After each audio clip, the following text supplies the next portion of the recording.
All right. Good morning, everybody. Thank you for coming this morning. So we're going to be doing digestive and okay. So we're going to be doing digestive this morning, and last time we did respiratory system, and now we're going to be doing digestive. This is the last topic before you guys go on your spring break. I had posted in the announcements. Oh, wrong cast. Right here. I don't know if you guys saw, but I posted a practice lab exam for you. It's technically just bones, so there's no models. So that's why I tried to remind you guys that there's models. Should be in the announcements for your class. If you didn't check it out already, I really recommend doing it. The answers are in here. If it decides to load, there are pictures. Oh, I have it over here. There are pictures of the bones, and you can move through the practice exam from start to finish, and then you can check your answers at the end. So you can see, if you click on the picture, you can see each of the individual questions. And so I would recommend going through and doing your best to practice using the pictures. It's possible you already took the practice exam when you guys were in class. If you did, that's great. But if you didn't, this is a really good way to test yourself over the break and kind of see how you do, okay? So that's available to you guys in your announcements tab. Other things you want to remember over the break, I would recommend studying the bones every day for a few hours. I would recommend brushing up on your lectures every day for a few hours, and also don't forget about the models. I would highly recommend you take advantage of this week-long break, maybe take one day off, but definitely don't see it as a break, because it really will help you, do better on that exam when you come back from the break, okay? It's just my personal advice. Obviously, that's just what I did when I was in the class. It's not like you have to study the whole time, but I feel like it would definitely be the smarter decision. Do you guys have any questions at all for me before we kind of leave the Canvas shell? Any more questions on the cardiovascular packet at all? Remember, that's the only homework you guys have besides your Connect quizzes, and the cardiovascular packet is not on the exam, the lab exam, other than the heart model, okay? So those questions for blood tracing and everything, that's all stuff that you're going to want to reference for the lecture exam, okay? All right, do you guys have any questions at all for me before we head into digestive?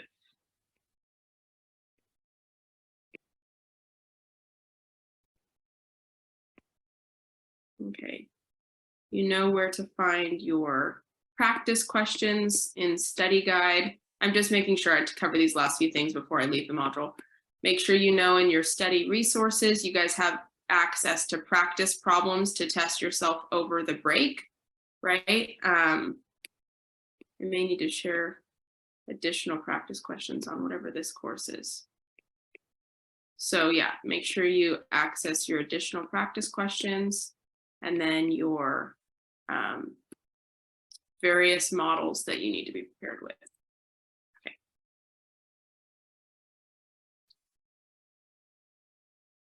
I also will have my phone and try to check it over the break. So if you guys do have questions, you're welcome to text them to me over the break, and I will respond to those, okay? All right, so we're going to get started with digestive.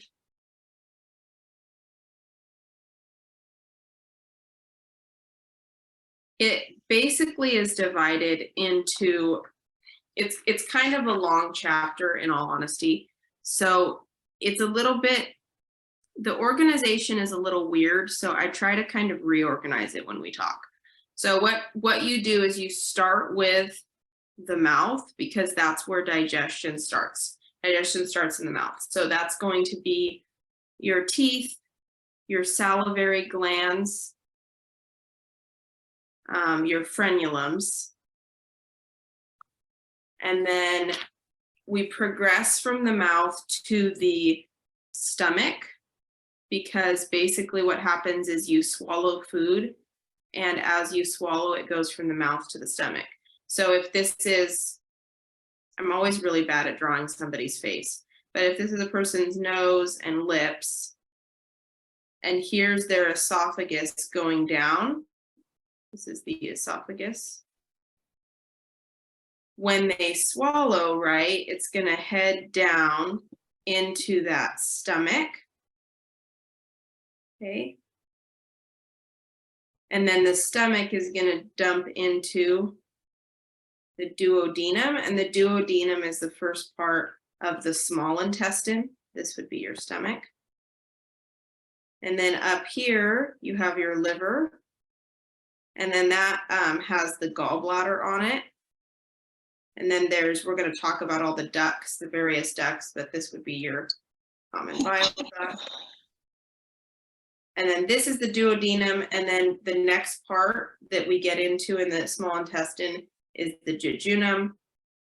And then we'll draw the rest of the intestine, but basically that'll filter into the large intestine, which goes down into the rectum. So when you talk about digestive system, it's kind of like you have to picture the anatomy of it to kind of talk about it. So like I said, mouth goes to stomach, and then stomach is going to go to small intestine. So I was trying to kind of draw the picture for you. And then small intestine is going to go to the large intestine. But in between talking about the small intestine and the large intestine, we also have to talk about the liver and the gallbladder, because those are really important as they deal with digestion. So we'll talk about the liver and the gallbladder, but again, before we can move completely over the large intestine, we need to tell you about enzymes, because when we perform the process of digestion, we're going to use the small intestine, the liver and gallbladder, the enzymes in the stomach, all to perform digestion. The large intestine is more focused on creating waste and like expelling waste. So when we talk about functions, this is kind of what it looks like, if that makes sense.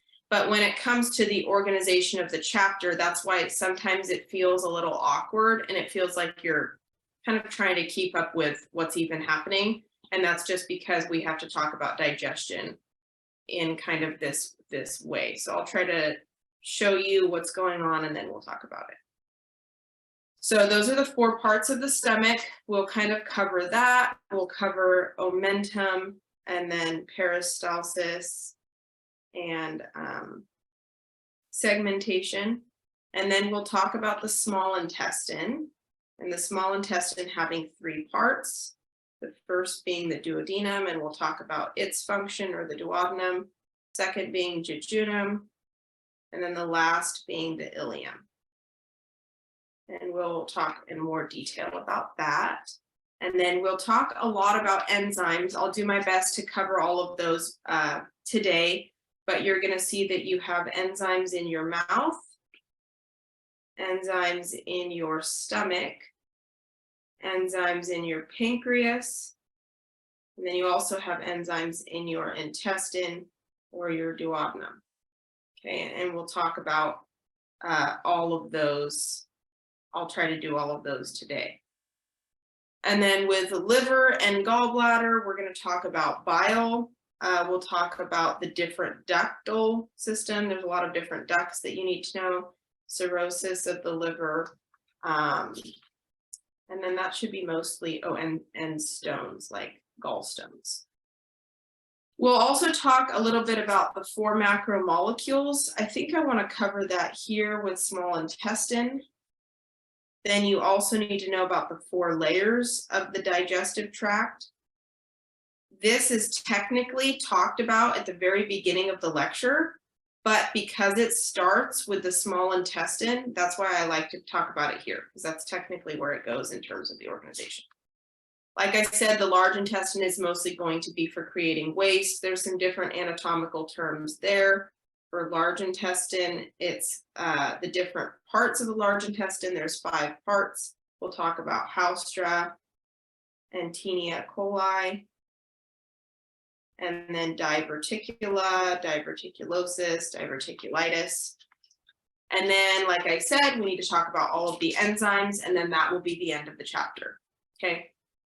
So it's a little bit different maybe than other things that we've done, but I'll try to stay organized and then come back to the outline just to show you how things are progressing. So looking at our outline right now, we're going to talk about the mouth. Okay. So starting with the mouth, because that's the origin or the starting point for digestion. So when you are talking about the digestive system, this is kind of just an overall little thing over here. This is also called the GI or gastrointestinal tract, right? And then it's also called the alimentary canal. This is like a pretty old term for it, but on my exam, I remember alimentary canal, I think, being on there as like a multiple choice. So just know that it is another name for it. There are 4 steps to digestion. Again, this is like an overview before we start talking about the mouth. First, you're going to bring food in, right? You eat something. This is called ingestion. Kind of makes sense because it says in. The next thing you're going to do is you're going to break food down. And you break food down in 2 ways. You break it down mechanically, and this is by chewing the food. So obviously this is happening in the mouth. And then you break it down chemically, and this is using enzymes, which is like I said, we'll talk about. And this breakdown of food is called digestion. And then we're going to do absorption, which was when we bring food into the bloodstream. So food passes into blood through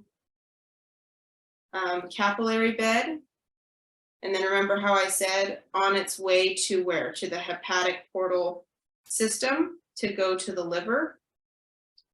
And this is called absorption. Okay, so that's the 3rd step. So absorption is the process of bringing digested food into the blood, bringing digested food into the blood, involving that hepatic portal system. And then our last step is called egestion. Egestion is basically defecation or the creation of feces. I'm just going to write feces. And this is what is not ingested, digested, or absorbed.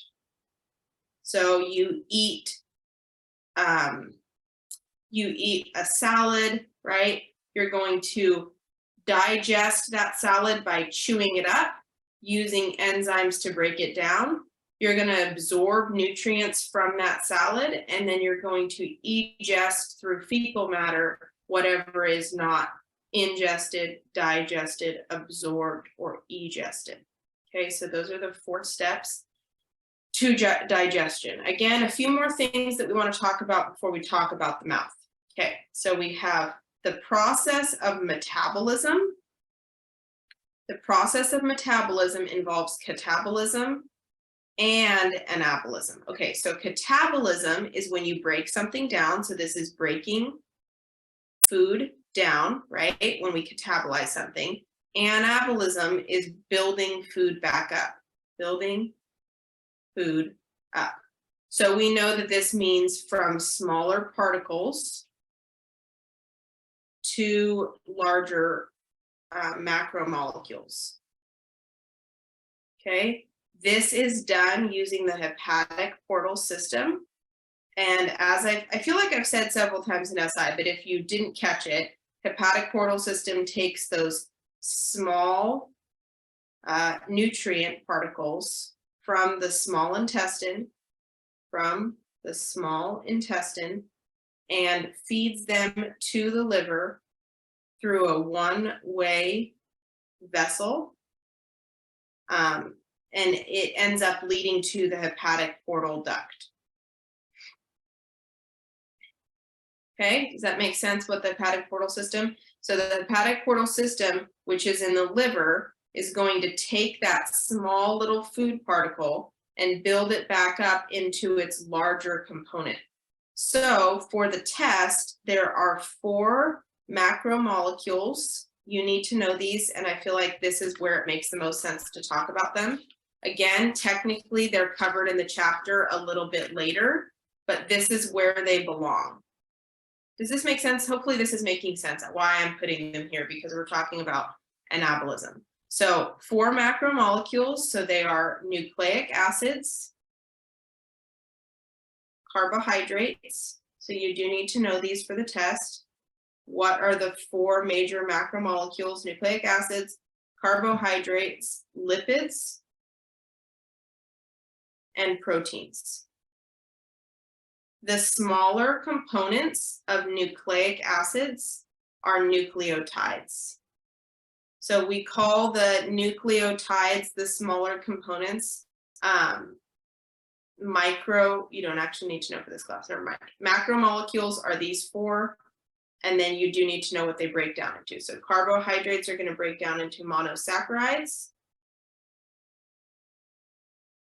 The lipids are going to break down into fatty acids and glycerol. And then the protein is going to be amino acids. So if I'm building up a monosaccharide, let's say I have 4 monosaccharides, and I join those together and I create a carb, right? 4 monosaccharides together, joined together, become a carbohydrate. That is the process of anabolism. This happens in the liver, is what you need to know, happens in the liver through the hepatic portal system. The process of taking a small and building it back up to a large. Does that make sense? The process of catabolism up here is when I eat the carb, right? I chew up my piece of bread and I break that down into its 4 small components. This is breaking it down, getting it smaller, and that's catabolism, going from carb to monosaccharide, anabolism, going from monosaccharide to carb. And maybe you think, well, why would this feels kind of stupid. Why don't you just keep it as a carb? It's because your body, remember when we learned about like integral proteins in the cell? Let's say you ate a protein from a steak and you broke that down into an amino acid. That amino acid can now be used to make an integral protein in the cell. But if we left it whole, like the original protein from the steak, that's a different format of protein than the integral protein in your cell. But when we break it down to its very smallest component, your body is able to recycle or reuse or remake it into something it needs. Does that make sense? So we're taking it, big component, breaking it down till it's really small, catabolism. Then through the process of anabolism in the liver, we take that small thing and we build it back up to a larger macromolecule that your body needs somewhere else. Does that make sense? There are a few questions on the test, again, about macromolecules, which ones break down into which things, about anabolism, where it occurs and what it is, catabolism, the fact that metabolism is both catabolism and anabolism. That's something that's on the test, the 4 steps to digestion, and then the names for digestive system. So these are kind of overview of what's going on before we actually start talking about the mouth itself and how digestion starts in the mouth. Okay, any questions there? Did that make sense to everybody? Kind of the overview of digestion in general.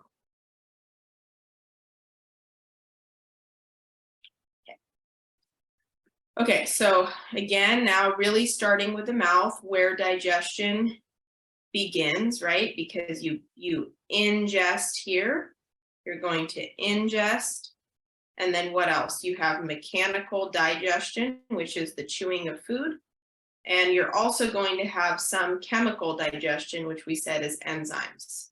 So all of that is going to happen right here in the mouth. So we start with the teeth. The teeth are that mechanical digestion component. And we're going to see that there are 4 types of teeth: incisors, canines, premolars, and molars. Things, how you want to know this for the exam. Okay, so there are 32 total teeth. The tooth count is 2, 1, 2, 3. But this 2, 1, 2, 3 is multiplied times 4. So what it is each quarter of your mouth. I'll just be really honest with you. I don't think that you need to know the 2, 1, 2, 3, but I'm not like 100% with you. So just know it. You would basically have 2 incisors, 1 canine, 2 premolars, and 3 molars times 4. So 1/4 of your mouth, 1/4 of your mouth, bottom corner, and bottom corner.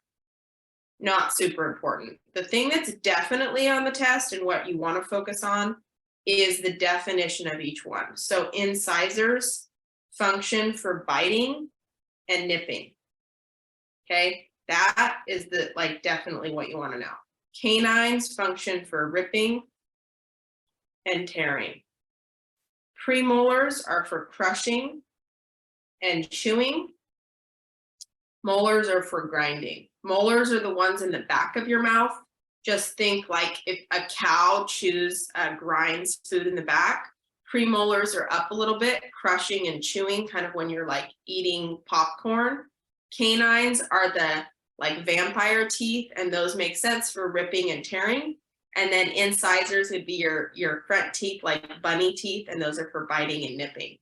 On the test, you definitely will have questions giving you maybe just one of their functions, which of the teeth functions for tearing, and you need to select which one, or the canines function for which of these, and you need to know it's ripping and tearing. That kind of makes sense. So make sure you know your functions of the 4 teeth. Okay, other parts of the mouth. You have your tongue, right? Your tongue tastes and manipulates food. So the tongue tells what food size you're eating and sends it to the right tooth. So guides food to correct tooth. So like if you needed to grind a food item, it sends it to that correct tooth to do that. Gingiva are your gums.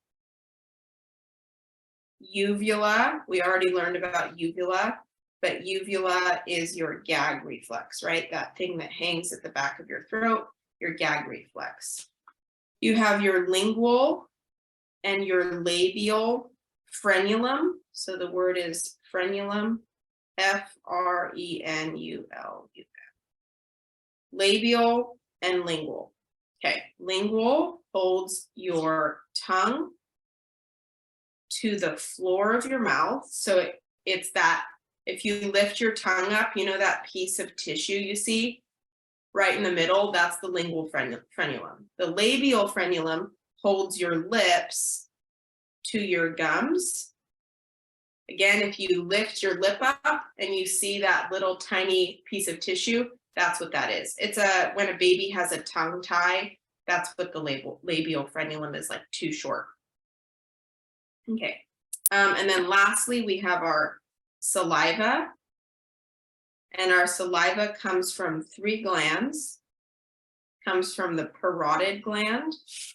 The parotid gland is between the ear and the cheek. So this is the biggest. Next one is your submandibular. This is under your jaw, right? We talked about how your mandible is your jaw, under jaw.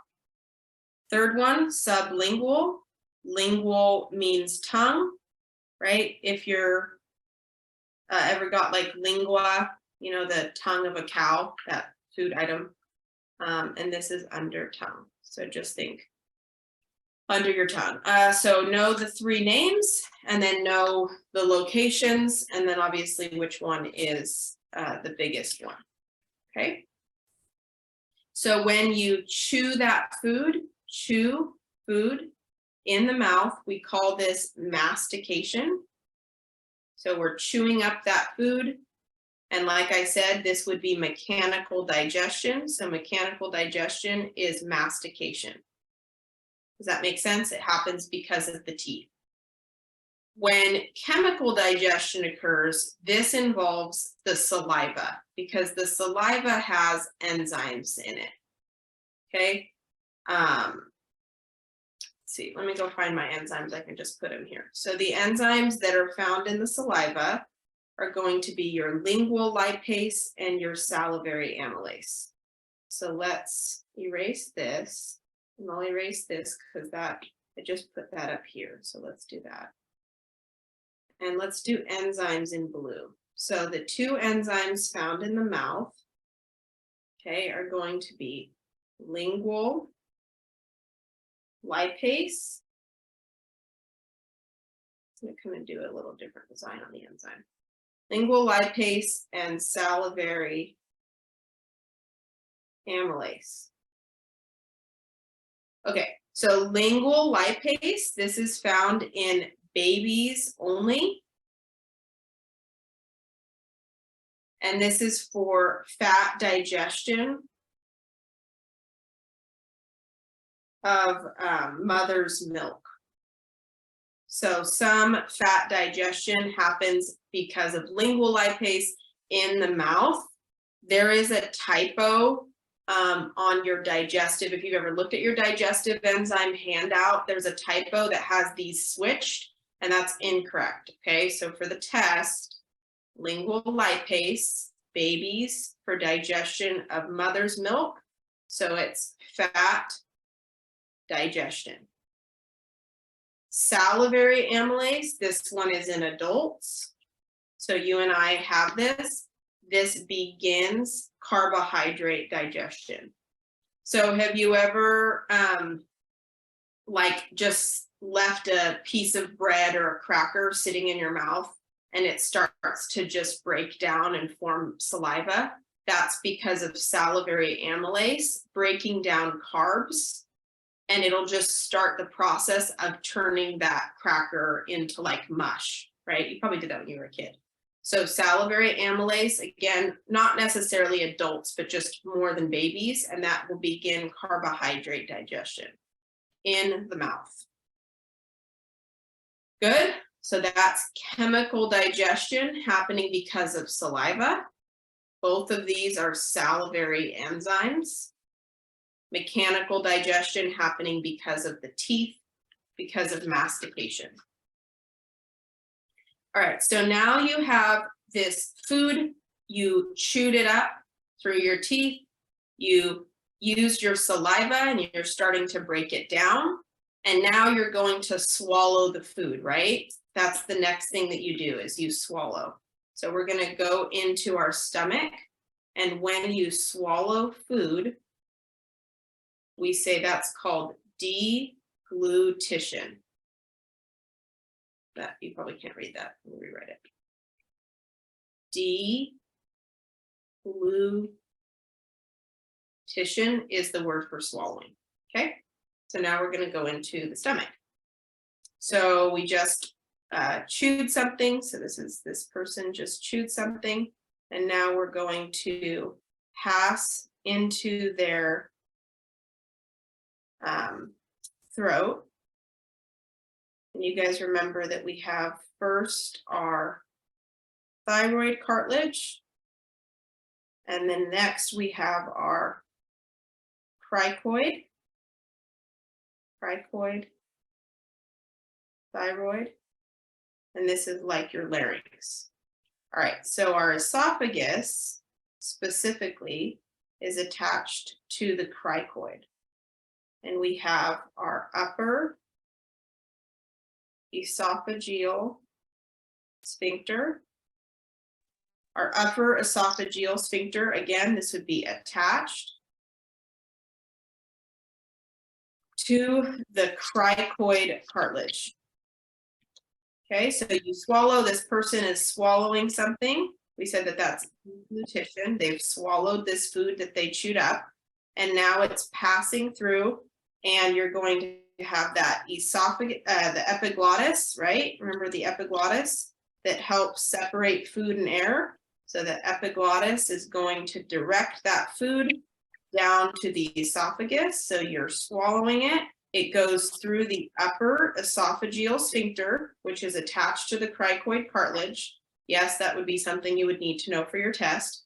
And then it's going to pass down through the esophagus until it gets to the lower esophageal sphincter, which hooks up to the stomach. Okay, so here's my stomach. And the first part of the stomach is called the cardia. C-A-R-D-I-A. Kind of sounds like cardiac, but it's part of the stomach. So the other name for the lower esophageal sphincter is the cardiac sphincter. And its function is to prevent prevent stomach contents from going back up. Prevent stomach contents from going up. Okay, so that's the lower esophageal sphincter or the cardiac sphincter. It is an involuntary sphincter. What that means is like you can't control it. It just prevents the stomach contents from going back up. So that's the first part of the stomach is called the cardia.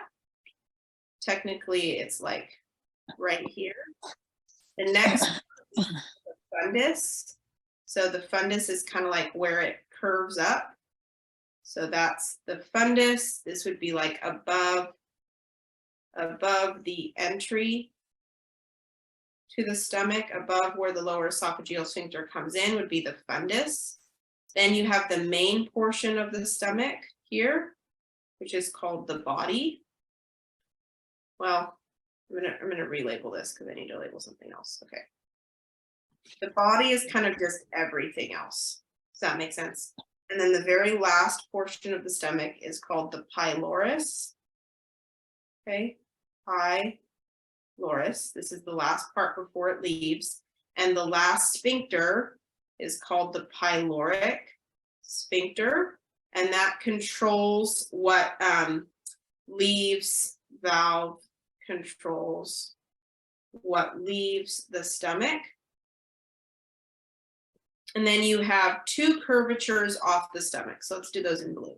So we have what's called the greater curvature here, greater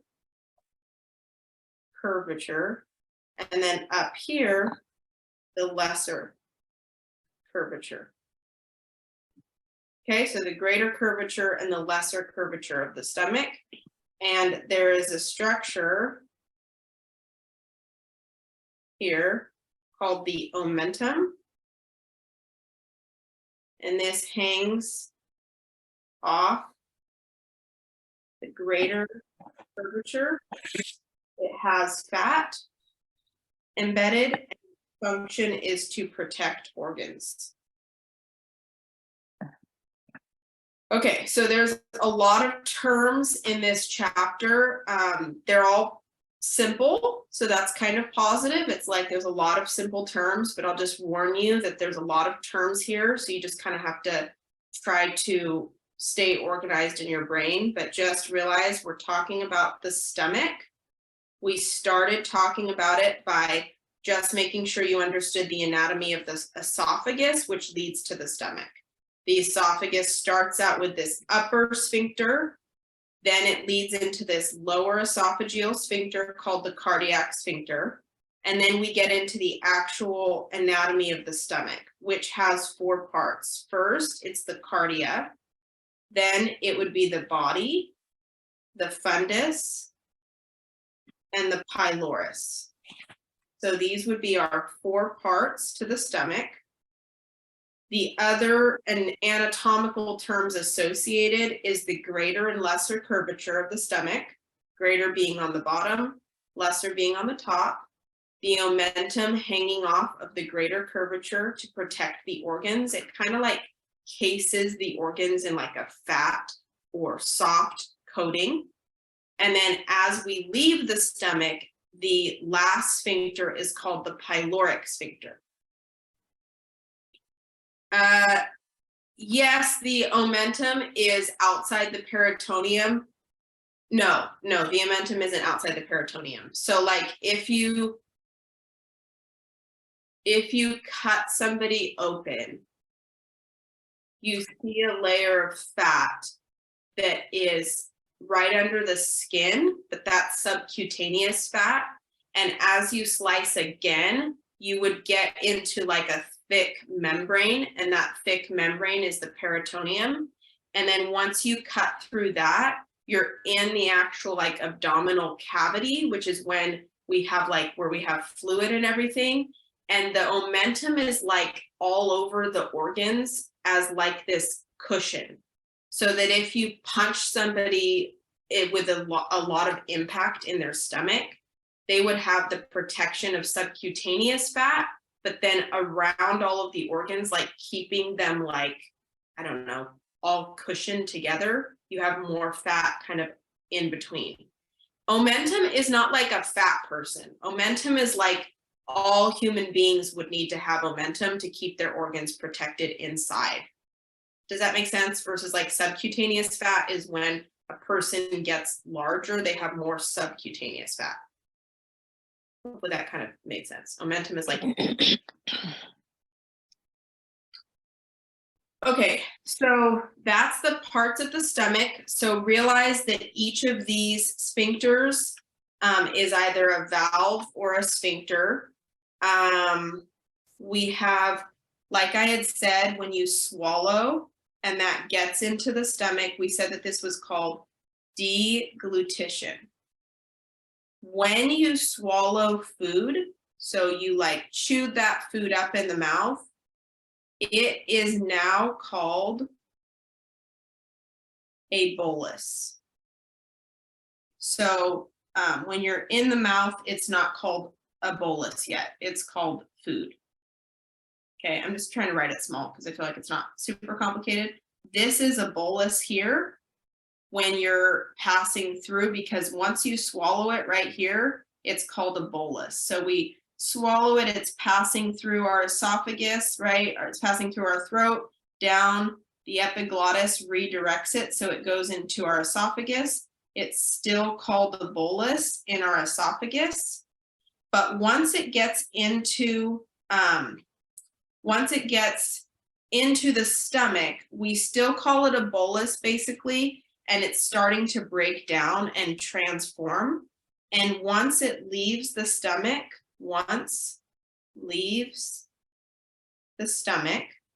specifically once it leaves the pyloric sphincter, the food is no longer called a bolus, it's called chyme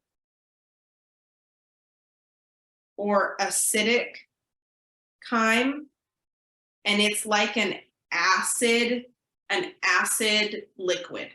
So you know when you are really sick and I don't know, I feel like, you're getting into the medical field, but hopefully I'm not grossing anybody out. But if you are here for nursing, like this is just the beginning. So when you vomit enough, you end up vomiting bile. You know how like it's like they say you're vomiting bile? You're not really vomiting bile, because bile is not found in the stomach. Bile is found in the small intestine.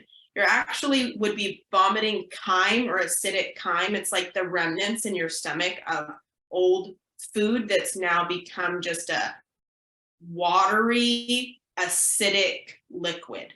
Does that make sense? This is what it's called when it's down here in the duodenum. It's called acidic chyme.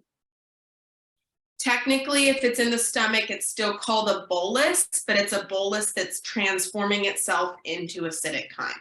Does that make sense? So for your test, once it leaves the stomach out the pyloric sphincter, we call it chyme or acidic chyme. Technically, when it's in the stomach, it's not called chyme yet. When it's in the stomach, it would be called bolus, because we only call it acidic chyme when it's actually here in the small intestine. Good? Okay, so that's the stomach. A little bit overwhelming, but hopefully you kind of stayed with it. If you throw up, so let's see, we're out of room here. Let's erase some stuff. If you throw something up, which I was just talking about, that is called emesis.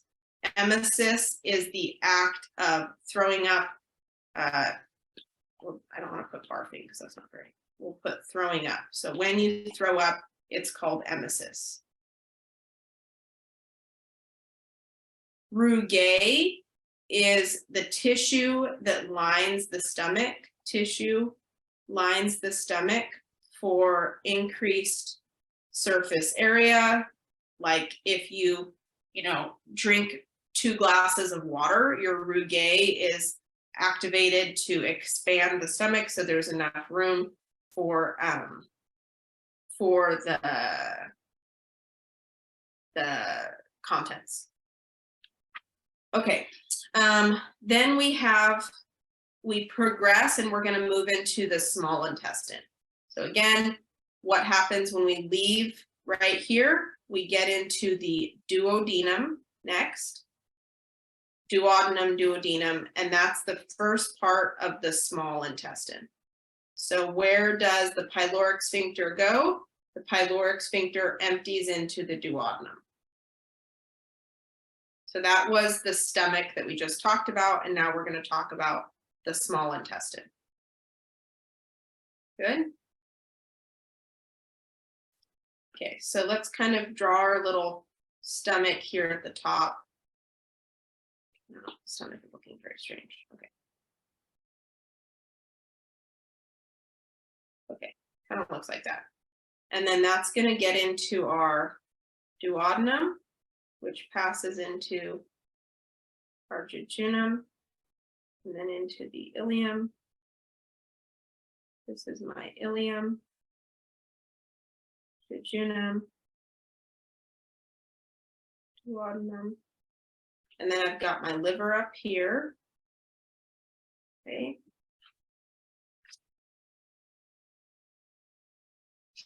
My liver with my gallbladder. It's going to let me write. Gallbladder, liver, and then we have our common bile duct. Okay.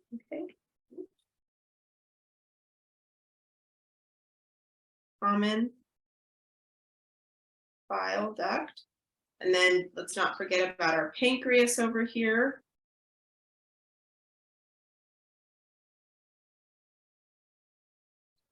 And that also goes into the duodenum. And then we have our large intestine, right? Starts over here, passes around, goes over here. We get the sigmoid colon, our rectum, and then the anus.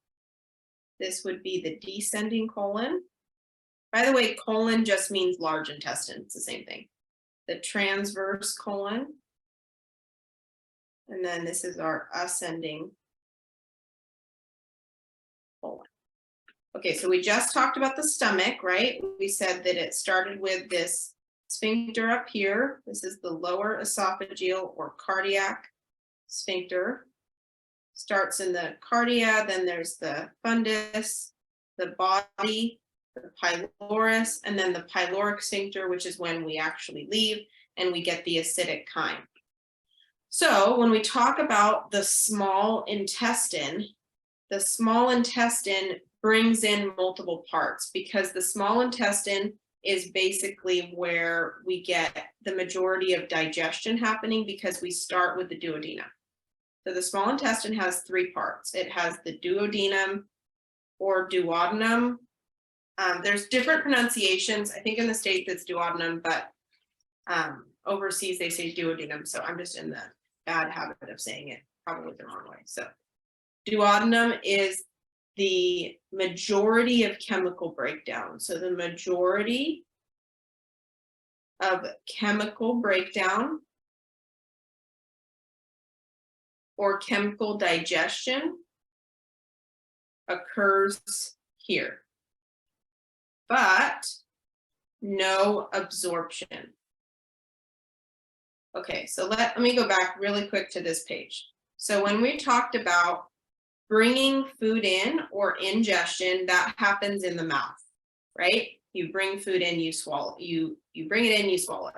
When we mechanically chew it, that happens in the mouth. When we chemically digest it, we have some saliva that does that in the mouth. We also have some enzymes that do that in the stomach.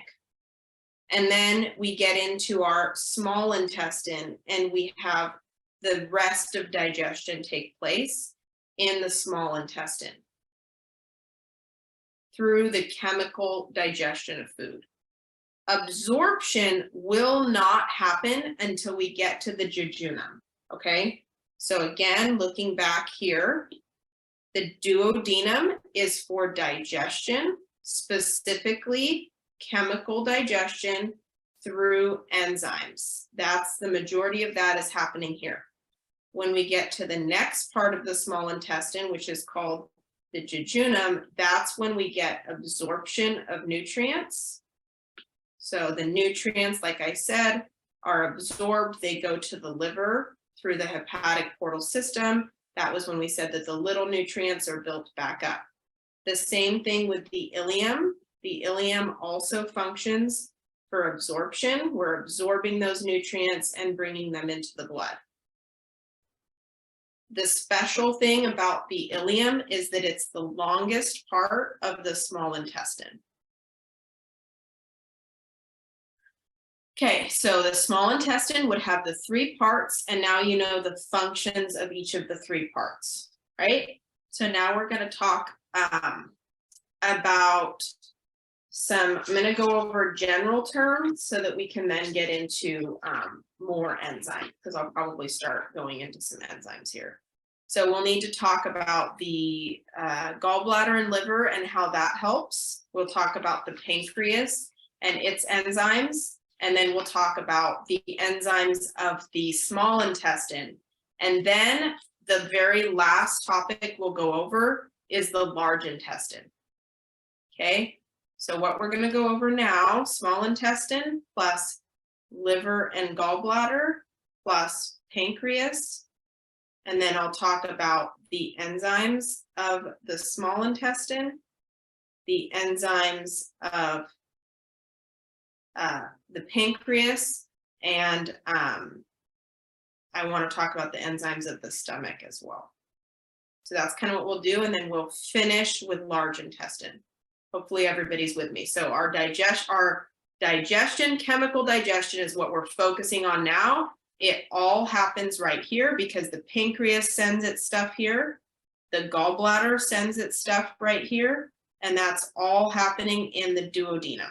Do you see how that's like the main hub of where all the action is happening? So we're going to talk about that. Okay, so a few kind of things to talk about before we get into the actual enzymes is you have some general shape of the small intestine and the large intestine.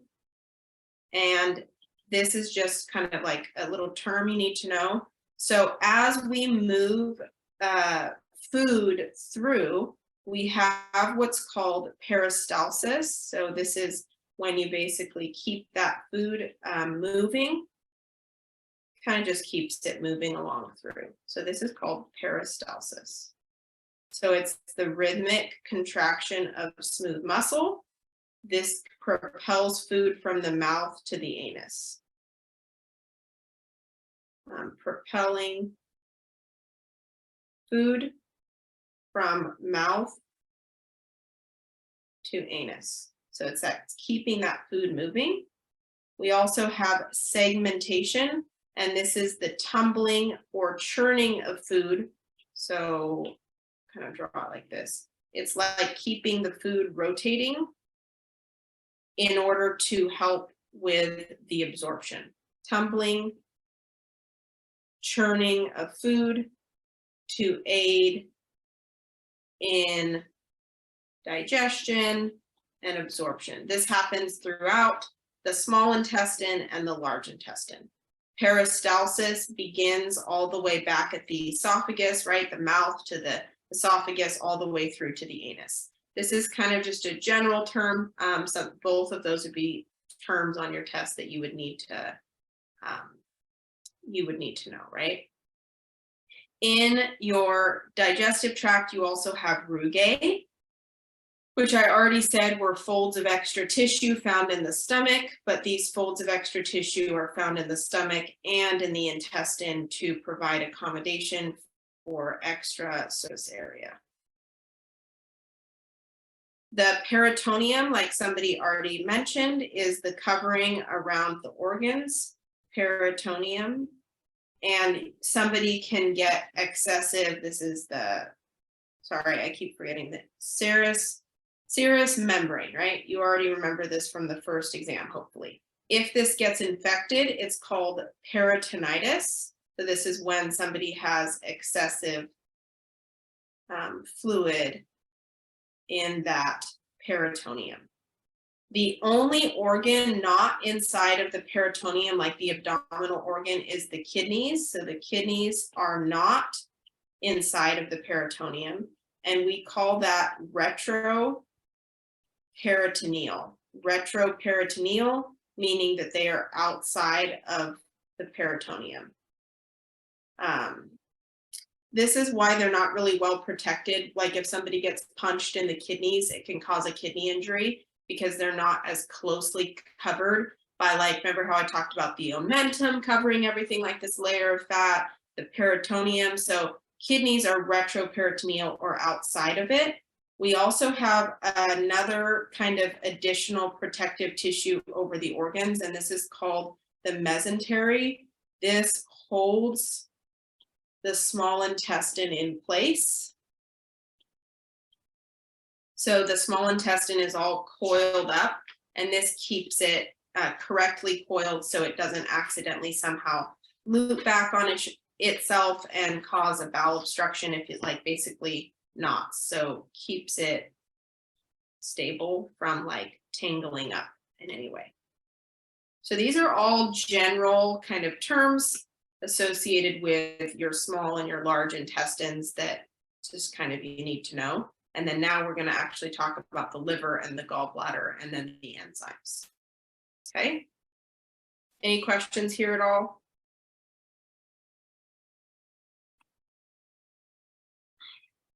Okay.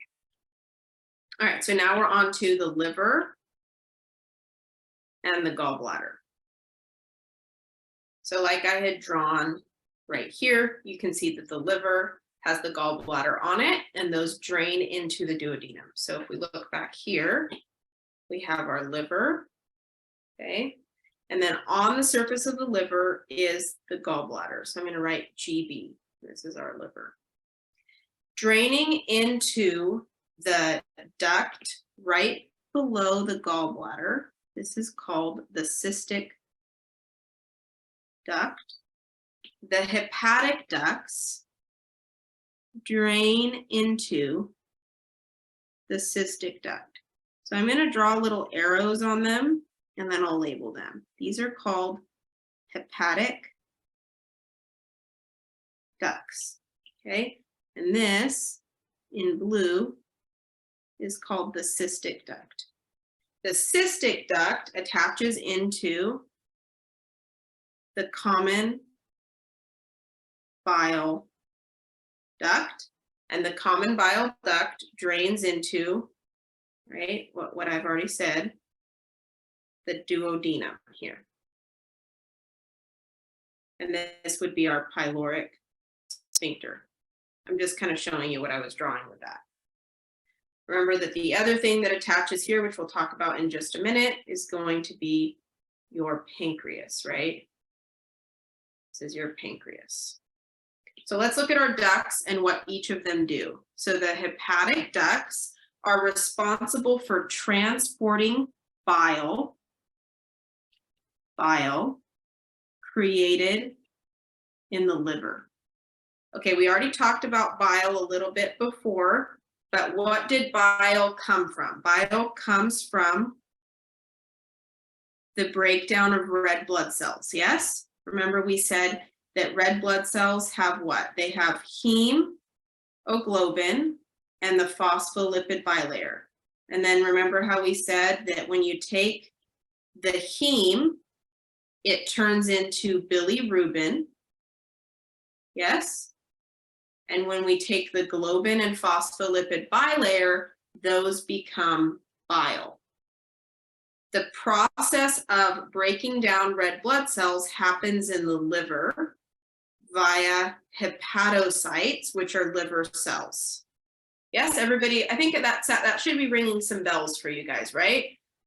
So what is the function of bile? So the function of bile is to emulsify fats. Emulsifying fats basically means to help them mix with water, helps them mix with water for digestion and absorption. So bile just helps with that fat breakdown process. So hepatic ducts are going to transport bile created in the hepatocytes of the liver, right? Transporting that bile one way to the cystic duct. So they're carrying it to the cystic duct. And there's actually one duct for each liver lobe.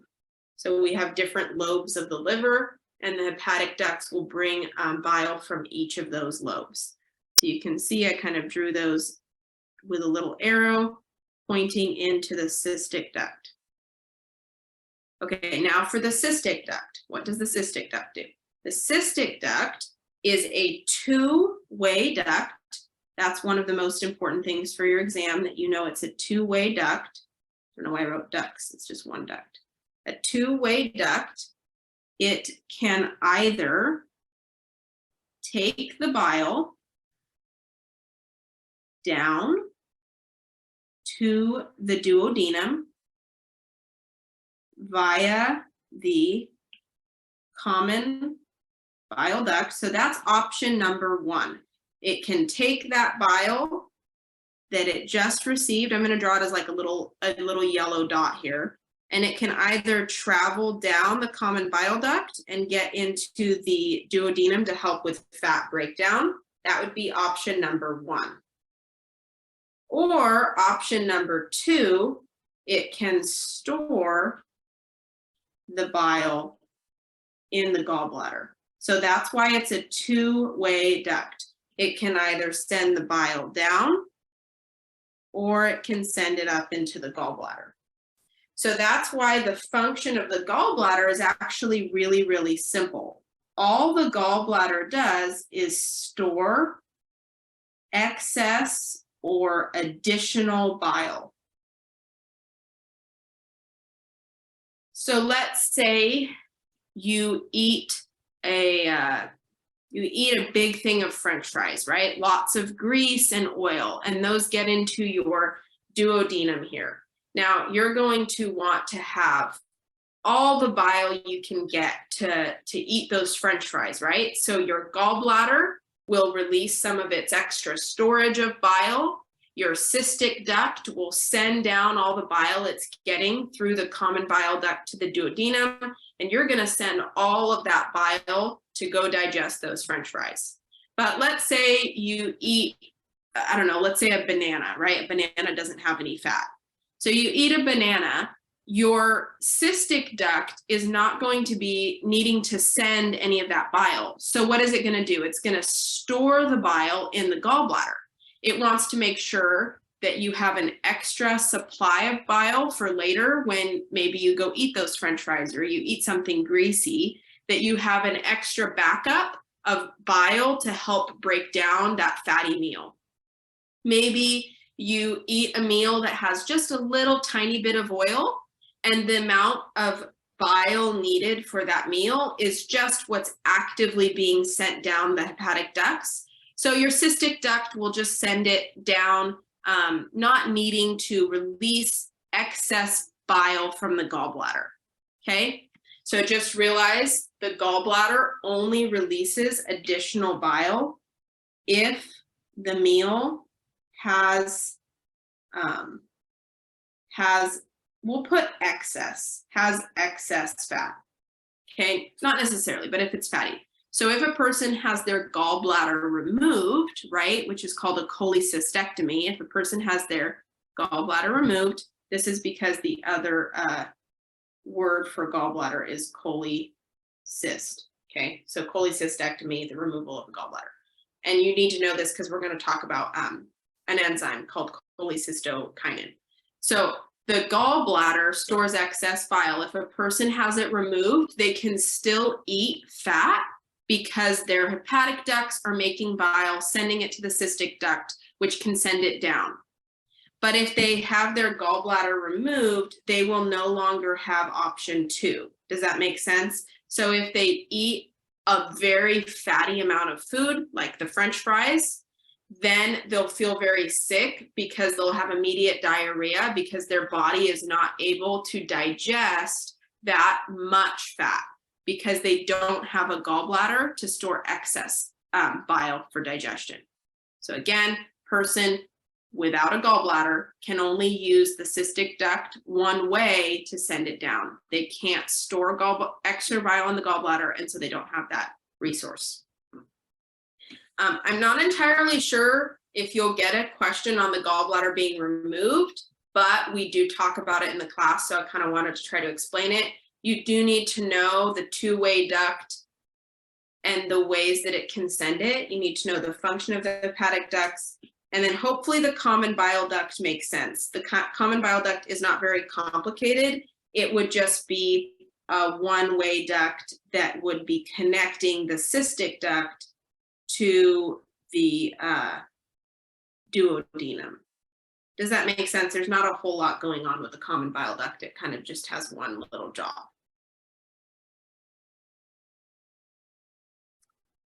Okay, so that's what the liver and the gallbladder do.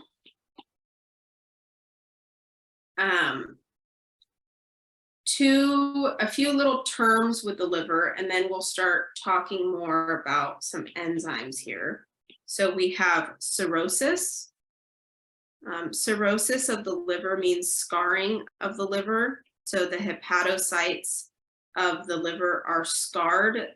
This is really common to see in patients who were alcoholics. And what happens with liver cirrhosis is their whole liver is damaged. So every single thing that the liver ever did is not functioning correctly.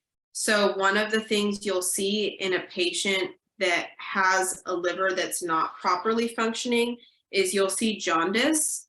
Jaundice is the buildup of bilirubin in the blood. And this is happening because the liver can't properly digest and take those nutrients from the red blood cells. And so, yeah, you'll see a buildup of bilirubin in the blood. This causes the person to turn yellow. So like their eyes will turn yellow, their skin will be yellow. We also see hepatitis. Hepatitis is an infection that affects the liver. So for example, hepatitis A, B, C. Again, this would be a viral infection. It's just targeting the hepatocytes or the liver cells. And that can lead to like permanent liver damage if your infection was severe enough. The last thing here is stones.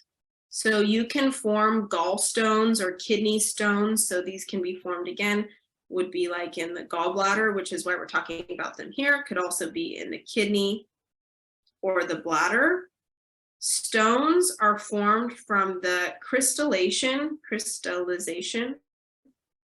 or the calcification of anything you have in your body. So any excess material, crystallization or calcification of anything. Examples could be proteins, minerals, creatine, pH being out of balance, or water being out of balance. However, anything that crystallizes can form stones. So it does not have to be those examples. It's the calcification of anything. So this could also be bilirubin or cholesterol. It is anything that calcifies, not just proteins, minerals, creatine, pH, or water. Okay, any questions on gallbladder and liver?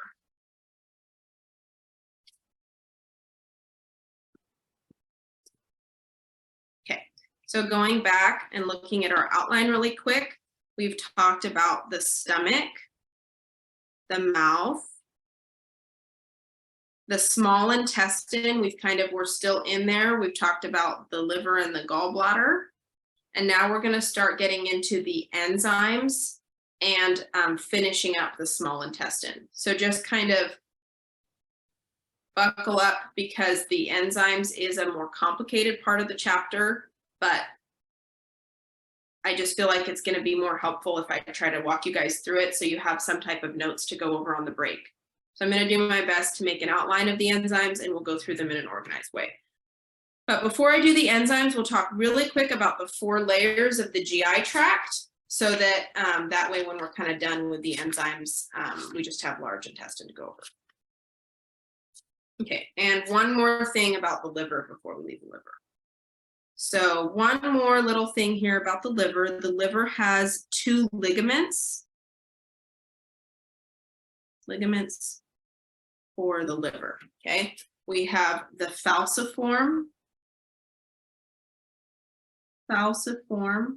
ligament, and the falciform ligament holds the liver to the diaphragm. The round ligament holds the liver to the front and back of the abdominal wall.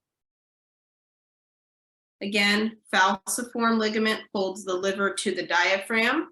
Round ligament holds the liver to the front and back of the abdominal wall.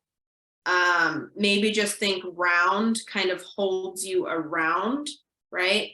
Ligament, falciform holds liver to the diaphragm, holding it up. Okay, you also are supposed to identify those on the model, and hopefully I have enough time to show you guys the model today. I think I should be able to do it. We just stay on top of everything. Okay, so we're going to work on the enzymes next. Okay, so when it comes to the enzymes, like I said, we start the process of chemical digestion in the mouth. We already said what lingual lipase does. This is for fat in babies, fat digestion in babies. Salivary amylase, we already said, this is for carbs in adults. Just so we all kind of understand something about enzymes, I'm going to write it out. Enzymes work in stages. So when I was learning the enzymes for this class, I kept feeling confused, because I would be like, wait, we just talked about how this one does carbs. Enzymes, there's not one enzyme that just does it all. What happens is enzymes kind of chip away at it. So one enzyme will start the process. For example, salivary amylase starts the process of carb digestion. But we go to the next area, and then that enzyme will keep working at it. And then we go to the next area, and then that enzyme keeps working at it. There's no one enzyme that does one thing. Everybody kind of pitches in to help. So after we go from the mouth, right, our next destination is the stomach.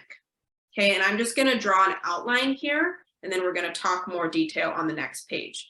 So the stomach has 3 main glands that help with this. We're going to have our parietal cell. It's going to be number 1.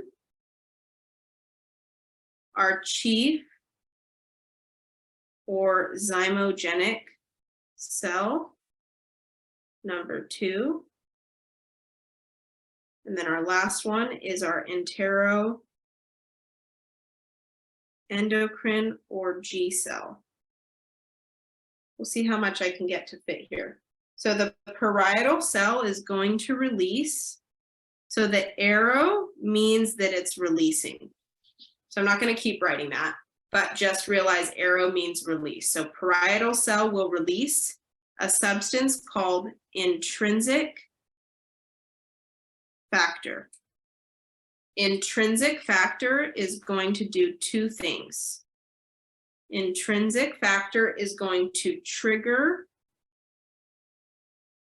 vitamin B12 absorption. So that's its first function. And it's also going to trigger HCl. HCl stands for hydrochloric acid. So it's going to trigger the production of hydrochloric acid. So 2 functions of intrinsic factor, which comes from the parietal cell, is for vitamin B12 and hydrochloric acid.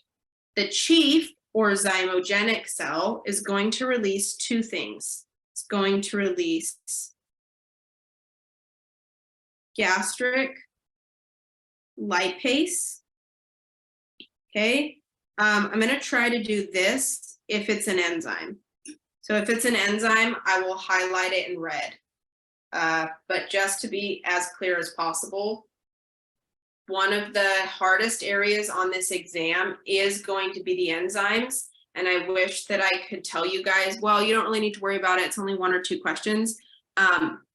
This was a few years ago. Again, like I don't want to tell you like 100% the exam is exactly the same, but a few years ago, there were 9 questions. I think it was 9 or more than 9, but minimum 9 questions on the enzymes alone.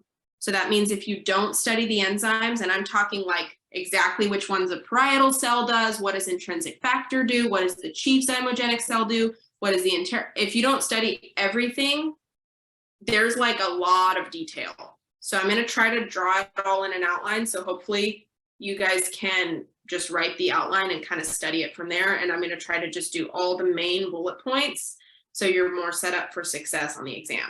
But just realize this is like definitely on the test.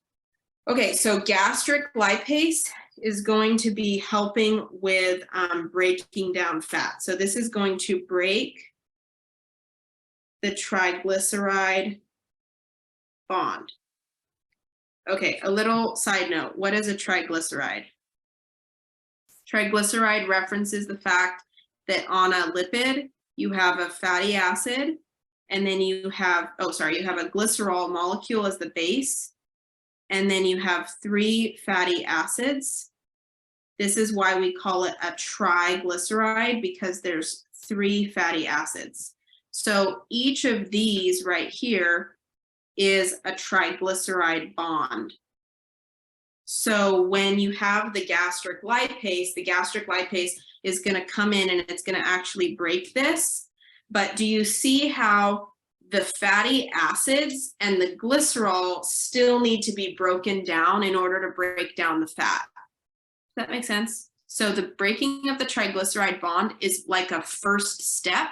It's helpful, but is that the complete breakdown of the fat? No. We need bile, which comes in when we get to the small intestine and the gallbladder, right? So the breaking of the triglyceride bond from gastric lipase is just the first step in fat breakdown. So I'm going to try to write that first step in fat breakdown. It's not the completion of fat breakdown at all. Okay. The other thing that the chief or zymogenic cell releases is called pepsinogen. Pepsinogen is not technically an enzyme. Pepsinogen combines with hydrochloric acid right here, that hydrochloric acid that came from the intrinsic factor of the parietal cell. And together, those form the enzyme called pepsin. So pepsin is an enzyme. Pepsin, the enzyme, breaks the peptide bond of amino acids. Okay, so when we have a protein looks like this. Each of these little dots is an amino acid. Together, they're joined together by what's called the peptide bond. Now, the first step in protein breakdown from the enzyme pepsin would be to break the peptide bonds. So this would be the first step in protein breakdown. So that's really important, but again, we're not like completely done, but that's the first step in protein breakdown is pepsin, the enzyme, breaking the peptide bond. How do we get pepside, the enzyme? We combine hydrochloric acid and pepsinogen. The hydrochloric acid comes from the intrinsic factor that also released vitamin B12. The parietal cell of the stomach is the one that released the intrinsic factor. Does that make sense? So that's how we got that hydrochloric acid that led to the production of pepsin. Okay, so the two things the chief zymogenic cell released were pepsinogen and gastric lipase, and now you guys see the function of those. Okay, so what does the enteroendocrine or G cell of the stomach do? So this is going to release gastrin. Gastrin is not an enzyme. Gastrin is a hormone. This hormone triggers the release of what's called gastric juice. Okay, gastric juice is all of the parietal and chief cell products. So gastric juice would be gastric lipase, pepsin, hydrochloric acid, vitamin B12. So again, it would be vitamin B. It would be really intrinsic factor because that triggers the other one. Intrinsic factor, it would be pepsinogen and gastric lipase. Is that making sense? Because of gastrin, the hormone, gastric juice is released, which is just the three products of the other two cells. Intrinsic factor, pepsinogen, and gastric lipase would be gastric juice from the enteroendocrine or G cell of the stomach. All right, so that was the enzymes of the stomach. So now we did the enzymes of the mouth, we did the enzymes of the stomach, and now we've passed through the stomach, we've left the pyloric sphincter, and now we're in the duodenum. Right now we're in the small intestine. And like I said, the small intestine, let's do a different color. So, well, no, we'll stick with blue. The small intestine, what did we say happens specifically, right? We're in the duodenum. This is where the majority of digestion occurs. So where does the majority of fat breakdown occur? The duodenum, right? Where does the majority of protein breakdown occur? The duodenum. Where does the majority of nucleic acid and carbohydrate digestion occur? So on your test, don't get tricked or confused, right? This is the site of the majority of digestion of nutrients, chemical digestion, which is, in other words, we can also say breakdown. All right, so when we're talking about the small intestine, we're going to see basically 6 different things. So we're going to see a few of them you know, so I'm going to write those really small. The goblet cell is found in the small intestine. Do you guys remember how that one secretes mucus to keep the intestine moist? We also have the absorptive cell. The absorptive cell is simple columnar. Since this is functioning for absorption, this one would be found in the jejunum and the ileum of the small intestine, okay? So the duodenum is the part that has the enzymes, but in terms of absorptive, that would be jejunum and ileum. The next one we see is the Paneth cell, okay? Paneth cell. And the Paneth cell secretes lysozyme, which is a phagocytic enzyme that basically just is an antimicrobial. So what this means is it helps to kill off like viruses and parasites and bacteria. But it is an enzyme, so I'm gonna highlight it in red. Okay, but the Paneth cell is the cell that releases the enzyme. That's one of the small intestine duodenum cells. Okay, number 4. This is our enteroendocrine. Okay, endocrine means hormone, right? But this time, instead of being called G, they're called S and K cells.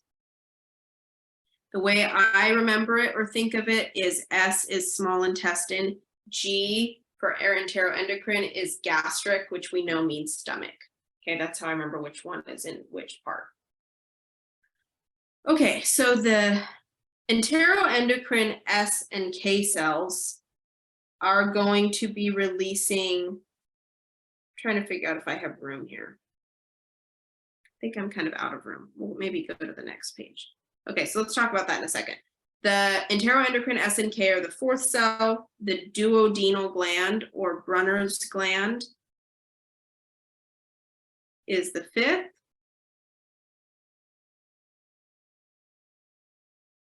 Okay.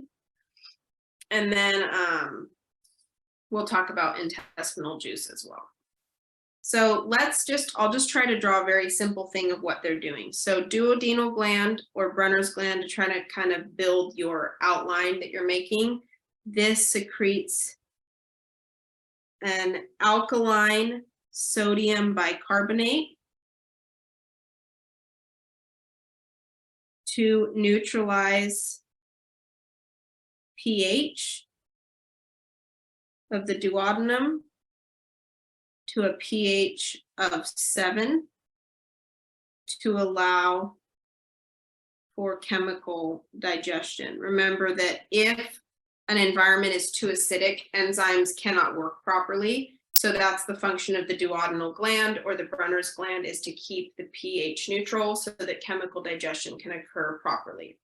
And the main function of the S cell, the S cell is going to release secretin, which secretin has basically two main functions.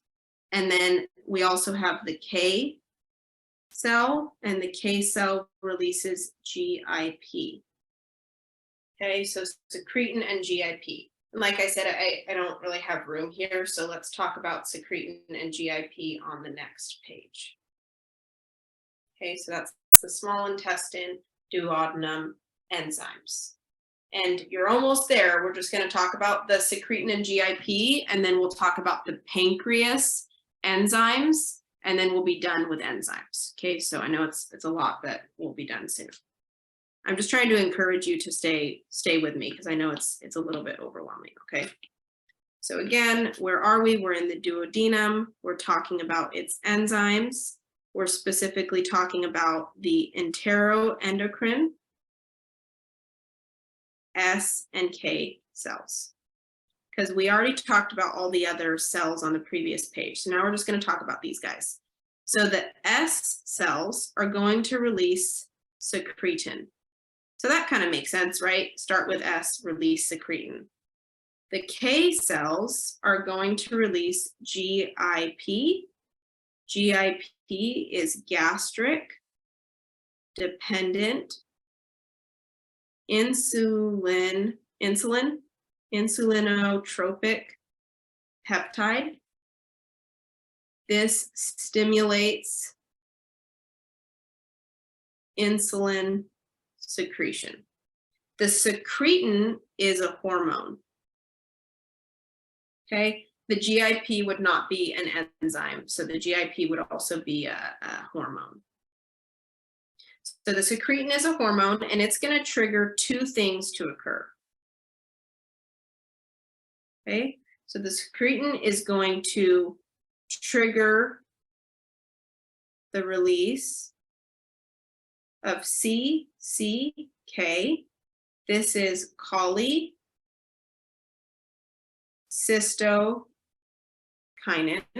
okay? Cholecystokinin. This causes the gallbladder to contract and release bile. So when you eat that really fatty meal, the duodenum, it gets into your small intestine or your duodenum, and the enteroendocrine or S cells releases secretin, which then triggers the release of CCK, which causes bile to be released for the main fat breakdown, right? How we get the majority of that fat breakdown is through that bile from the CCK, from the secretin hormone. The other thing the secretin hormone does is it triggers the release of intestinal juice. Okay, intestinal juice is all of the enzymes in the duodenum. Okay, so we're going to see what these are called. So these are called brush border enzymes, and this is because of the microvilli that are found in the intestine. So this microvilli causes that, is part of what causes release. So it's those enteroendocrine release secretin, which triggers intestinal juice coming from the brush border enzymes.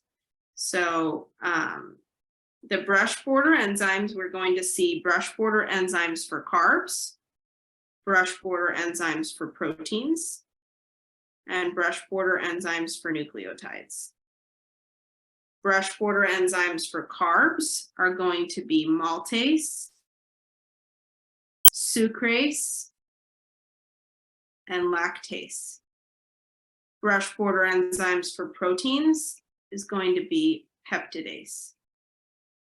And then brush border enzymes for nucleotides is going to be nucleosidase and phosphatase. Okay, so maltase is going to be for maltose, sucrase for sucrose, lactase for lactose, peptidase for peptid, like peptides, which are part of the amino acids, and nucleosidase and phosphatase also for the nucleic acids. So I'm going to highlight all of these in red because that's what I was doing for anything that's an enzyme. Usually enzymes end in the ending ase. So usually you'll see that, but not all the time. Okay, so that was our duodenum enzymes, specifically enteroendocrine S and K. So looking at this outline, again, we talked about the other parts of the small intestine enzymes. We just didn't have room for enteroendocrine S and K functions. But other than that, we did the 3 of the stomach and what they do, right? And then we also did the mouth and what it does. So our very last part of the enzyme is going to be the pancreas, right? Because remember that the pancreas combines, if we look right here on this drawing back here, in the duodenum, we have the combination of the pancreas sending its products, the gallbladder through the common bile duct sending its products, and the duodenum itself having its products, right? So for enzymes, we know there's enzymes right here, there's enzymes right here, there's enzymes in the duodenum, and then we already talked about the specific enzymes of the stomach, that cause the release of the intestine, that cause the release of bile, which is that CCK. Right? So let's talk about the pancreas, okay? Because like we said, we're now in the duodenum here. We have our pancreas sending its products in. Pancreas. We already talked about what the duodenum enzymes are. Those are those little brush border. And then we also talked about what the stomach did. And then we mentioned bile coming down the common bile duct. And we already talked about the stomach. Okay, so the pancreas. What are the pancreatic enzymes? Pancreatic enzymes. We have 7 enzymes. 1, 2, 3, 4, 5, 6. Oh, sorry, 8. So there's 8 letters in pancreas, and then there's 8 enzymes in the pancreas. So the pancreas has 2 functions. The pancreas has both an endocrine function, which is hormones. So this is things like insulin and glucagon.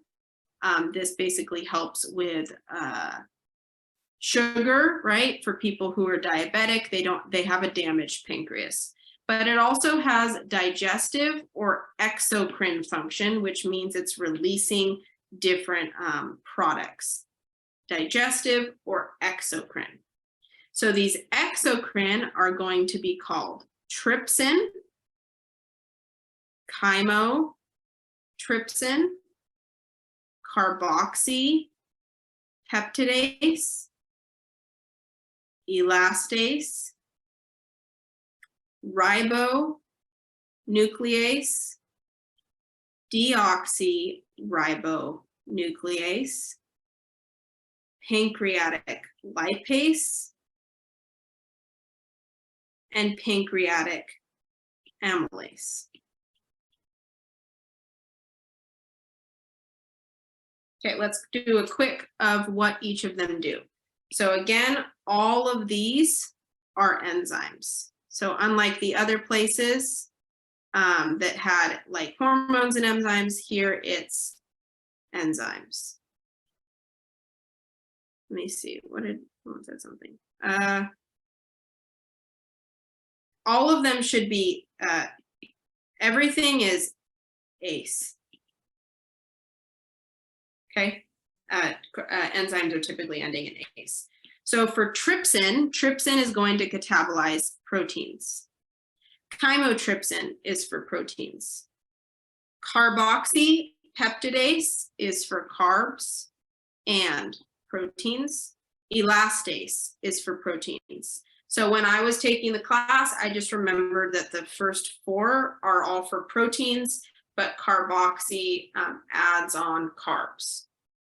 Ribo and deoxyribo, this should make sense because it sounds like it, right? Nucleic acids. Nucleic acids, by the way, are DNA. So if you've ever learned about RNA and DNA, DNA is deoxyribonucleic acid. Ribonucleic acid is RNA. So these are both for nucleic acid, right? These are all for protein, with the exception of carboxy, which adds on carbs. Pancreatic lipase is just what it sounds like. It's for lipids. Okay, so this is lipids. And then pancreatic amylase, just like salivary amylase in the mouth, is for carbs. Carbs. So if you look, the pancreatic enzymes actually digest all 4 categories, right? First 4 are going to be protein, next 2 nucleic acid, last one lipids and carbs. But just remember that the the carboxypeptidase also does carbs. And also remember on your test, I'm going to go back to this page really quick. Right here. Remember when we talked about this right here and I said nucleic acids break down into nucleotides, all of this? On your test, it is possible your test question will ask you which of these enzymes targets monosaccharides instead of saying carbohydrates. Which of these enzymes targets fatty acids instead of saying lipids? Does that make sense? Just memorize and understand that those are, you can think of them the same way. So anytime that I said, you know, it's a carb, it could be written on the test as monosaccharide. As long as you guys memorize that those two are the breakdown of the same thing, you shouldn't have any problems. It's just easier to kind of think of them as carbs so you can kind of keep stuff straight. Kind of same thing here. All of those are different examples of monosaccharides, but I just put carbs, proteins, and nucleotides. So what is the best way to study the enzymes? Put all of what I wrote on one outline page. I'm not able to do it because the iPad really just doesn't have enough room for all that, but that's the way I would do it. I'd write it all on a page, and then I would practice kind of just testing yourself on remembering kind of some of the outline. This is getting a little bit more into like physiology, but this is all the stuff you need to know for your test. So this is just kind of a trickier part of this exam. So I just encourage you to be persistent. Again, pancreatic enzymes, you need your duodenal enzymes, and then your enzymes overall. Okay. So let's talk about the large intestine. Should only take us about 5 more minutes. And then I'm hoping to do at least a little part of the models for the exam. Okay. All right. So look at your notes. If anybody needs any pictures of anything, just let me know because I don't want to delete these before we go. So I'm going to keep writing for another 5 minutes, but make sure before we go, you guys tell me if you need to go back any screens to any screens, or if you need to now, just let me know, okay? So we have the large intestine. Remember that we have, like, if you're picturing that small intestine kind of in the middle, we had our stomach, kind of trying to just draw this quickly, and we had our duodenum, and then that kind of emptied here. Coming out from the small intestine is our large intestine, which basically loops all the way around it into the sigmoid, rectum, and anus. So our first part is going to be our cecum, or blind pouch.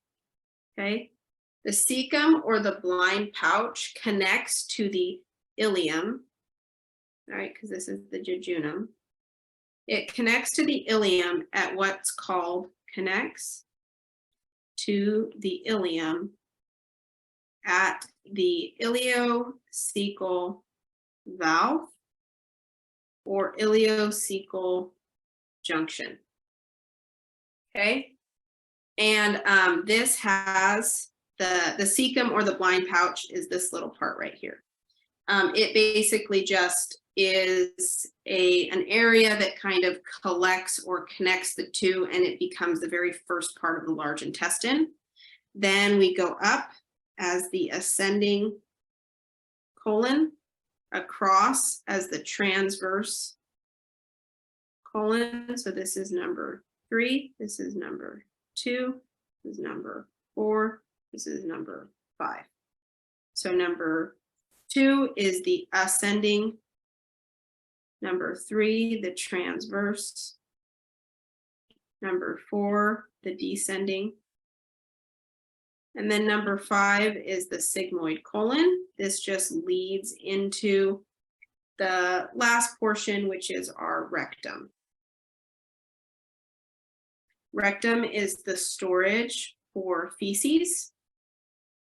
Okay. On the surface of the large intestine, we have some folds, kind of like I talked about with peristalsis and segmentation, but now you need to know the names of the folds. So each section is called a haustra. Okay, a haustra is one segment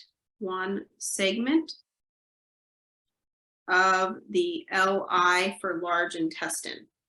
Okay, this helps with segmentation and shape.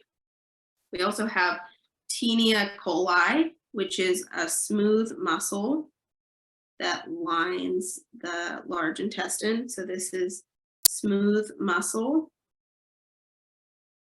giving LI its shape.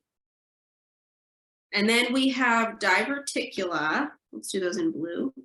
Diverticula are these little risen portions, how they're kind of like, right? This little kind of rise in it is called the diverticula. Diverticuli is plural, and the definition is rise of the haustra. So where the haustra is kind of risen up. If these fill with fecal matter, which can happen when somebody is constipated. So like, for example, you have feces in the rectum, but now it starts to build up into the sigmoid colon. So if feces backs up, this happens frequently with constipation, into the sigmoid colon, it causes out pockets to form on the haustra, out pockets to form. And these are like weakened little areas, like weakened little bubbles on the outside. Now, what can happen is feces can get inside of those and it can become infected. And we call that diverticulitis. This can be life-threatening. It can make a patient go septic if those burst and the feces gets inside of the abdominal cavity. So these can become infected. And then the complication would be that they can burst and cause sepsis. Okay. So that's diverticula is normal. Diverticulosis would be out pockets. Diverticulitis is when they become infected. And the main function of the large intestine is for reabsorption of water. And it has bacteria inside as well that make vitamins. And then we have attached to the end of the cecum, we have the appendix. Okay, and the appendix is most likely a starter culture of bacteria for colonization. So what this means is it like helps with the colonization of your gut. They're still not 100% sure on the function of the appendix, but research is ongoing. And then I think you guys have covered this before, but remember that the anus has an external sphincter and it also has an internal sphincter. The internal sphincter is going to be smooth muscle, and so it's going to be controlled by the parasympathetic system, parasympathetic nervous system. The external anal sphincter is going to be skeletal muscle, and it is controlled by your conscious somatic nervous system. So when you feel the need to go to the bathroom, you can force or consciously control it using the external sphincter. Appendix says starter culture of bacteria for colonization of the large intestine. Okay, so we don't have a whole lot of time left, but I want to go at least show you a few things on the model. Okay, any screens you guys want me to go back to before I leave, because it'll erase everything and I won't be able to go back.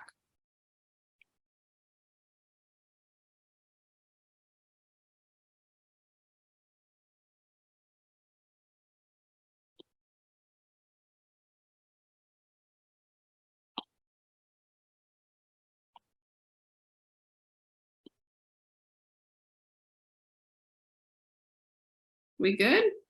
Everybody's quiet? Okay. So I'm gonna erase everything. Sorry, yeah, I saw your question about what it was. I had rewritten it. So it said culture. So just to show you at the end, we did all the enzymes and we did the parts of the large intestine. So if you're making your outline, you can do that. I didn't do the 4 layers of the GI tract. I'll just write them here because they're pretty easy. The mucosa layer, that's where the absorption happens, the submucosa, and then you have your muscularis, and then your serosa or adventitia. You should have those readily accessible in your notes, and they're not too complicated. Submucosa is vascularized, muscularis is smooth muscle, serosa or adventitia is the covering on the outside, and mucosa would be where absorption occurs. Okay, you should have access to those in your notes. Yes, I'll go back to mouth here.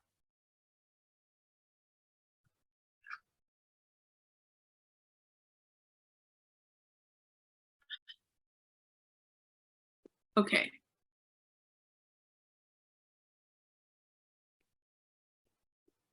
All right, any other screens? Are we good? Good. Okay. All right, so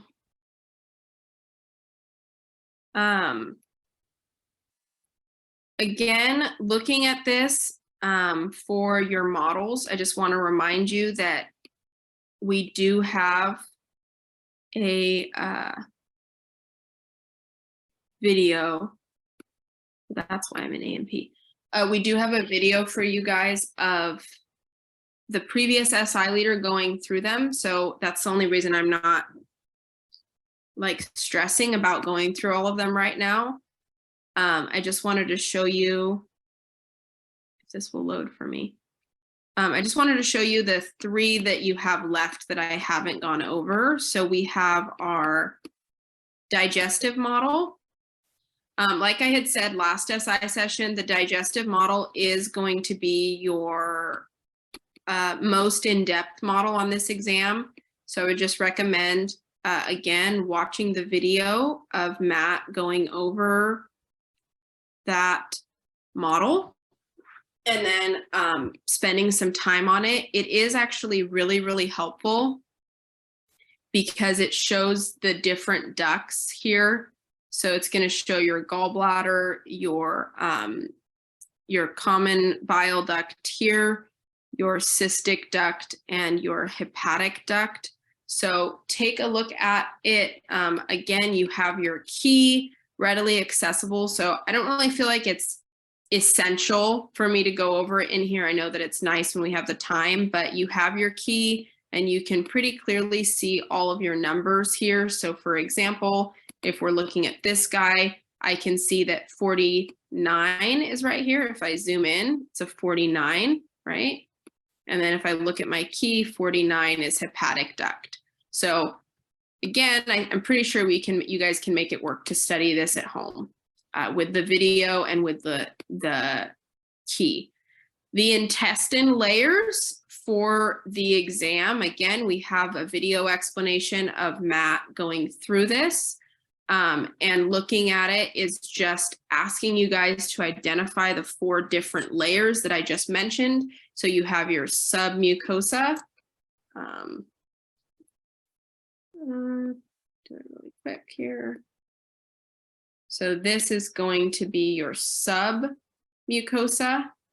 This is going to be, sorry, not your submucosa, your mucosa. This is your submucosa because it has those blood vessels. This here is your muscularis because it has that muscle. And then it's kind of hard to see here, but this outside layer, this very outside, is your serosa or adventitia. You can see this a lot better in the video because he kind of shows you and moves it to the side. but the main thing we're looking for on the exam with this model is just the 4 layers, identifying mucosa, submucosa, muscularis, and serosa or adventitia on the outside. So that's what we're looking for with this model. The next one here is your salivary gland. Your salivary gland is really, really easy. So I'll just show you guys that one. So it's literally just identifying the 3 glands. Okay, so you just have this number 7 is your parotid. Like we said, it's the largest. Then you have the one that's under the tongue. So we know that when it's under the tongue, it's going to be sublingual, right? So that's this guy right here under the tongue. And then we know that submandibular is the one that's underneath the jaw. And so that's going to be this one right here. And that's that. That's everything for that model. So all you need to know on that model is literally just the 3 names. And for sublingual and submandibular, that you don't even have to memorize anything. If you just remember that it's under the mandible versus under the tongue, it's really easy. And then parotid is the one over here. It kind of looks like a backward P or a pancreas. Okay. So that's that for the rest of your models for the exam. So my tips for your break would be do your bone exam. Okay, do your bone exam. Do your study your models using the videos that we already have available and your keys. And also don't forget to study your lectures a few hours, 1 to 2 hours each day, making sure you review your notes, go over practice questions, and maybe get together with a friend somehow, either a phone call or something. But if you can study with someone from the class, that'd be very helpful. I didn't have time to do them today, but I made another 13 questions for digestive. You guys have a lot of access to questions in the module that I've made before. I'd like to, you know what I'll do is sorry, give me a second. I'll just share a link to this with you guys. I don't have answers to everything is my only problem. I haven't had time to do that, but I'll just put this link in the chat right now because I don't really want to post it on an announcement because it's been just for people coming to SI. And then I will, I'll add to the document like right now and I'll post the answers. Does that make sense? So I don't have the answers up yet. But you guys have access to these 13 questions, and then I'll add the answers. So you guys have access to that in the document, okay? All right, thank you guys so much for coming. I will see you week after next and have a really good spring break. Thank you guys.